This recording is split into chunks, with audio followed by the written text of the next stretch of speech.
The thought of building a chapel in the ancestral village, lost in the 1950s, won't leave my mind. The reason behind this remains unclear. It is about restoring what was lost in honor of the talents of my ancestors, but also about offering something to the living, so they can look inward.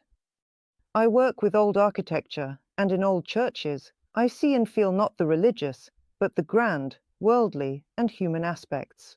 The work reflects the inner strength and beauty of my ancestors.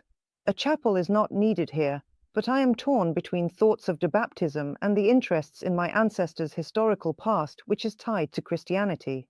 I don't plan to leave this work. I belong here, but soon I will have to decide about debaptism. Maybe a new chapel can serve as a payment. You have a point. Of leaving the Christian egregore, what consequences may I face as a chapel builder? Here is the thing. Creation must care for, the creator must take care of his creation. Right. Until someone else takes on that mission. Once you have built it, take care of it, maintain it, and find the right guardians. But first, an agreement.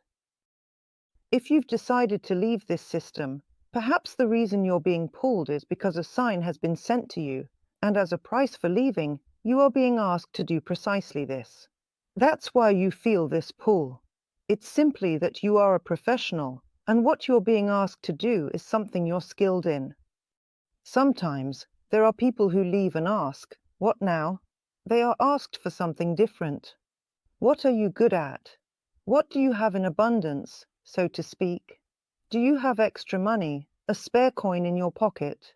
Give it to us. Extra love? We'll take it. Extra health? We'll take away your extra health. Generally, it is everything that they themselves once gave you.